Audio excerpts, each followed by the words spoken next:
નમસ્કાર દર્શક મિત્રો, કિસાન સમાચાર ચેનલમાં તમારું ખૂબ ખૂબ સ્વાગત છે। ગુજરાત રાજ્યને લઈને કોની આગાહી સાચી? અંબાલાલ પટેલ કે પરેશ ગોસ્વામીની આગાહી? હવે રાશન કાર્ડ ધારકોને સમયસર મળી રહેશે અનાજ? કોઈ પણ ખેડૂતો ખાતરથી વંચિત નહીં રહે?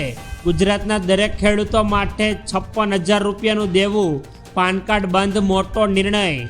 ટેરિફ ટેન્શન વચ્ચે પીએમ મોદી અને ટ્રમ્પની મુલાકાત તથા વાહન ચાલકો માટે મોટી ખુશખબર। ખેડૂતોના ખાતામાં નહીં આવે 21મા હપ્તાના પૈસા। શું છે આજે સોનાનો ભાવ?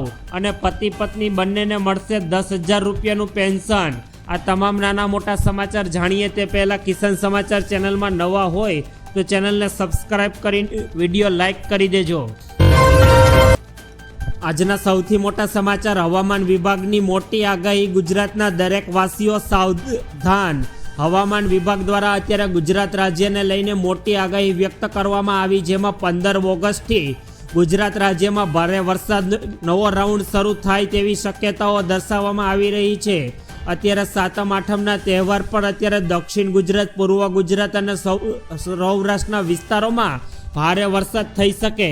15 ઓગસ્ટથી લઈને 22 ઓગસ્ટ સુધી ગુજરાતમાં ખરાખરીનો સમય છે અને આ દરમિયાન ગુજરાતમાં કાળા ડિંબાગ વાદળો અત્યારે પ્રવેશ કરી ચૂક્યા છે।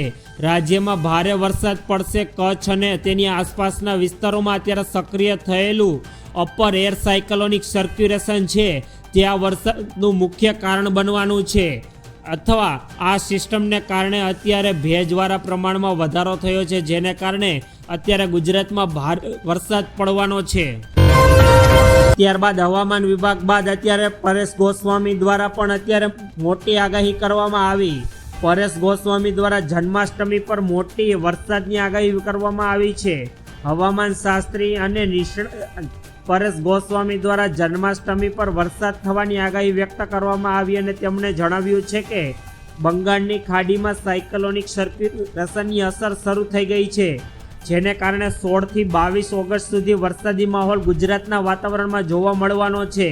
આ કારણે ગુજરાત રાજ્યમાં વરસાદ થશે અને હવામાન વિભાગે પણ upper air cyclonic circulation system અને મોન્સૂન ઈસ્ટ વેસ્ટ ટ્રફની અત્યારે આગાહી કરી છે। આ જ કારણે ગુજરાતમાં પણ જન્માષ્ટમીના તહેવાર પર વરસાદ પડવાનો છે। ત્યારબાદના અગત્યપૂર્ણ સમાચાર। આગામી 48 કલાક ગુજરાત રાજ્ય માટે ભારે। હવામાન નિષ્ણાત અંબાલાલ પટેલની પણ આગાહી આવી સામે। એક સાથ ત્રણ હવામાન નિષ્ણાતોની અત્યારે ગુજરાત રાજ્યમાં વરસાદને લઈને આગાહી સામે આવી ગઈ છે, જેમાં હવે આ આગાહીમાં હવામાન નિષ્ણાત અંબાલાલ પટેલે પણ સામે આવી ગયા છે અને ગુજરાત રાજ્યમાં તેઓએ ભારેથી અતિ ભારે વરસાદની આગાહી કરી છે। તેમણે કહ્યું છે કે ગુજરાતમાં આવનારા 48 કલાક રાજ્યમાં ભારેથી અતિ ભારે વરસાદ ખાબકશે તથા ઉત્તર ગુજરાત અને પૂર્વ ગુજરાતમાં ભારે વરસાદ વરસી શકે। તેમણે રાજ્યમાં 17 થી 22 ઓગસ્ટ દરમિયાન ભારે વરસાદની આગાહી કરી, જેમાં અનેક વિસ્તારોમાં તો 10 થી 12 ઇંચ જેટલો વરસાદ ખાબકવાનો છે। નર્મદા ડેમ ઓવરફ્લો થશે અને કચ્છમાં જળબંબાકારની સ્થિતિ સર્જાશે। આવી આગાહી હવામાન નિષ્ણાત અંબાલાલ પટેલ દ્વારા ગુજરાત રાજ્યને લઈને આગામી 48 કલાકને લઈને કરવામાં આવી છે। ત્યારબાદના અગત્યપૂર્ણ સમાચાર। રેશન કાર્ડ ધારકો માટે આવ્યા મોટા સમાચાર। જો મિત્રો તમારી પાસે પણ રેશન કાર્ડ છે તો આ તમારા માટે ખૂબ જ અગત્યપૂર્ણ સમાચાર। રાજ્યમાં કોઈ પણ લાભાર્થી NFSL રેશન કાર્ડ રદ કરવામાં નહીં આવે। પુરવઠા મંત્રીએ કરી સ્પષ્ટતા। પાત્રતા ધરાવતા લાભાર્થીઓને સરકાર દ્વારા સમયસર રેશન મળી દેવામાં આવશે। ગુજરાતના ખાદ્ય અને નાગરિક પુરવઠા મંત્રી કુંવરજીભાઈ બાવળીએ સ્પષ્ટ કરીને કહ્યું છે કે રાજ્યમાં કોઈ પણ પાત્ર લાભાર્થીઓને રેશન કાર્ડ રદ કરવામાં આવશે નહીં। હાલમાં રાજ્યમાં 3,60,19,376 રેશન કાર્ડ લાભાર્થીઓ છે। કેન્દ્ર સરકારની વિવિધ પોર્ટલ પર ડેટા ઉપલબ્ધના આધારે ગુજરાતમાં 56,57,519 રેશન કાર્ડ ધારકોની યાદી સરકાર દ્વારા પૂરી પાડવામાં આવી છે। આ ચકાસણીનો હેતુ સુનિશ્ચિત કરવાનો છે કે માત્ર સાચા અને પાત્ર પરિવારોને જ સરકાર દ્વારા સબસિડીવાળું અનાજનો લાભ મળે। મંત્રીએ સ્પષ્ટ જણાવ્યું છે કે અત્યાર સુધીમાં યાદીમાં 15,66,452 રેશન કાર્ડ ધારકોની ચકાસણી પૂર્ણ થઈ ગઈ છે અને બાકીની પ્રક્રિયા અત્યારે ચાલી રહી છે. આ ચકાસણી બાદ માત્ર તે જ લાભાર્થીઓને તેમના પાત્ર પુરવઠા પર રજૂ કરવામાં આવશે. જેમની પાત્રતા ઉપર શંકા ઊભી થશે એમને લાભાર્થીઓને સાચા અર્થમાં તેઓના રેશન કાર્ડ સરકાર દ્વારા રદ કરવામાં આવશે. ત્યારબાદના અગત્યપૂર્ણ સમાચાર. એક પણ ખેડૂતો ખાતરથી વંચિત નહીં રહે, સીએમ ભૂપેન્દ્ર પટેલનો આદેશ.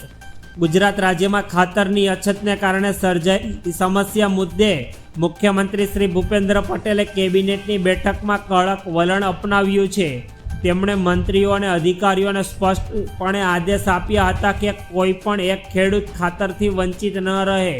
મુખ્યમંત્રીએ ખાતરનો પુરવઠો અને જથ્થો ખેડૂતો સુધી સમયસર રીતે પહોંચાડવા માટે એક સપ્તાહનું અલ્ટિમેટ પણ ખેડૂતો અને મંત્રીઓને આપી દીધું છે. આ નિર્ણયથી ખાતરની કાળાબજારી અને હેરાફેરી સરકાર દ્વારા અટકાવવામાં આવે તેવી આશા છે. સરકાર દ્વારા અત્યારે ગુજરાતના ખેડૂતોને ખાતર, પાણી અને વીજળી સમયસર મળી રહે તે માટેની અત્યારે વ્યવસ્થા સરકાર દ્વારા કરવામાં આવી રહી છે. ત્યારબાદના અગત્યપૂર્ણ સમાચાર. ગુજરાતના દરેક ખેડૂતોને માથે દેવું. ગુજરાત સરકારની ખેડૂતોની આવક ડબલ કરવાની વાતો કરે છે, પરંતુ દેશમાં ખેડૂતો દેવાદાર બની રહ્યા છે. ખેડૂતોની આવક ડબલ કરવાની વાતો વચ્ચે ગુજરાતના ખેડૂતોનું દેવું ડબલ થઈ ગયું. ગુજરાતના ખેડૂતોની આર્થિક સ્થિતિ અત્યારે બેહાલ થઈ છે, કેમ કે હવે ખેતી કરવી મોંઘી બની છે. તાજેતરમાં લોકસભામાં રજૂ થયેલા રિપોર્ટ્સ મુજબ ગુજરાતના દરેક ખેડૂતો માથે 56,568 રૂપિયાનું દેવું ચડી ગયું છે. ખેડૂતોના લીધે જ દેશમાં ધાન પાકે છે અને જેનાથી લોકોના પેટ ભરાય છે. પરંતુ આ પાક કે ઉપજ જો પૂરતા પ્રમાણમાં તેના ભાવ ન મળે તો ખેડૂતો કેવી રીતે સમૃદ્ધ બને? ખાતર, જંતુનાશક દવાઓથી માંડીને ખેતમજૂરીના ભાવ વધ્યા છે. સિઝનમાં અત્યારે અથાક મહેનત કર્યા પછી પણ ખેડૂતોને પાક ઉત્પાદન થાય ત્યારે બજારમાં કે એપીએમસીમાં પહોંચે ત્યારે ખેડૂતોને પૂરતા ભાવ મળતા નથી. ગુજરાતના ખેડૂતોની આવક વધારવા માટે સરકાર દ્વારા અનેક કૃષિ પેદાઈશી યોજનાઓ બનાવવામાં આવી છે, છતાં હજુ ખેડૂતો આર્થિક રીતે સ્થિતિ સુધરી નથી અને ગુજરાતના પ્રત્યેક ખેડૂતો પર સરેરાશ 56,000 રૂપિયાનું દેવું છે. ગુજરાતની સરખામણીમાં બીજા ઘણા રાજ્યના ખેડૂતોનું દેવું ઘણું ઓછું છે. ત્યારબાદના અગત્યપૂર્ણ સમાચાર. પાન કાર્ડ બંધ, મોટો નિર્ણય. કેન્દ્ર સરકારે પાન કાર્ડ વપરાશકર્તાઓ માટે એક અત્યારે નવી ચેતવણી જાહેર કરી. સરકારનું માનવું છે કે જો તમારી આધારની નોંધણી આઈડીની મદદથી પાન મેળવ્યું હોય તો તમારે હવે પાન કાર્ડ 31 ડિસેમ્બર 2025થી કામ કરવાનું બંધ થઈ જશે. જોકે આ બધા આધાર કાર્ડ વપરાશકર્તાઓ માટે નથી.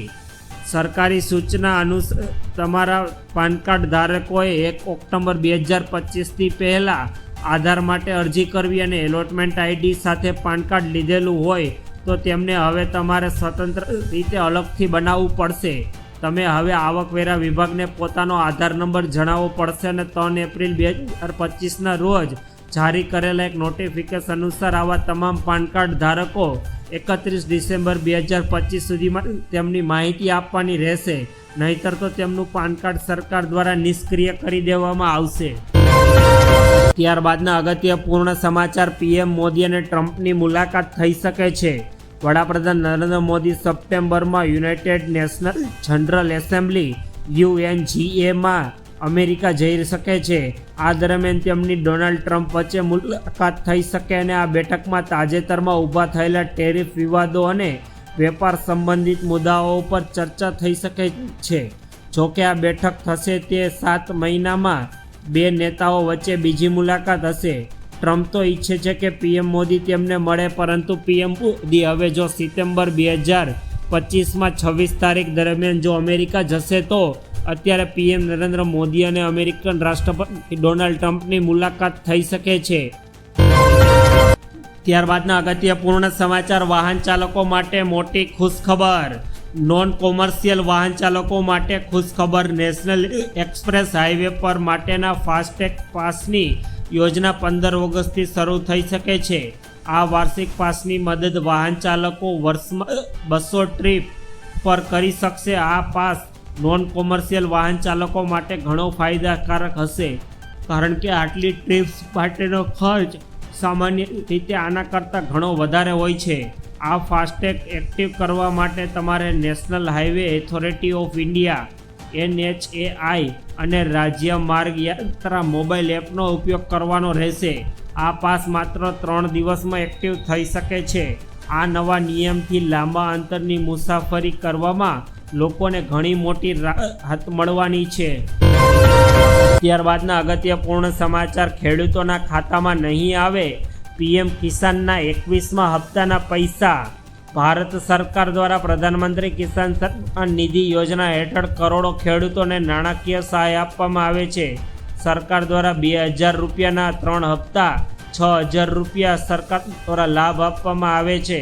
આ યોજના અત્યાર સુધીમાં કુલ 20 હપ્તા બહાર પાડવામાં આવ્યા. 20મો હપ્તો 4 ઓગસ્ટના રોજ વારાણસીથી પ્રધાનમંત્રી નરેન્દ્ર મોદી દ્વારા બહાર પાડવામાં આવ્યો. આ ખેડૂતોને 21મા હપ્તાના પૈસા નહીં મળે. દેશના ખેડૂતો PM કિસાન યોજનાનો લાભ લે છે અને 20મા હપ્તા પછી હવે તેઓ 21મા હપ્તાની રાહ જોઈ રહ્યા છે. તમને જણાવી દઈએ કે 21મો હપ્તો ફક્ત તે ખેડૂતોના ખાતામાં જશે જે ખેડૂતો અત્યાર સુધીમાં KYC પૂર્ણ કરાવ્યું હોય. બાકીના દસ્તાવેજો ન મેળ ખાતા હોય તો હવે તેઓને યોગ્ય રીતે માહિતી પૂરી પાડવી પડશે. ત્યારબાદ જ સરકાર દ્વારા તેઓને 21મા હપ્તાના પૈસા તેમના બેંક એકાઉન્ટમાં સરકાર દ્વારા જમા કરવામાં આવશે. આ માટે આધાર નંબર, બેંક ખાતાની વિગતો અથવા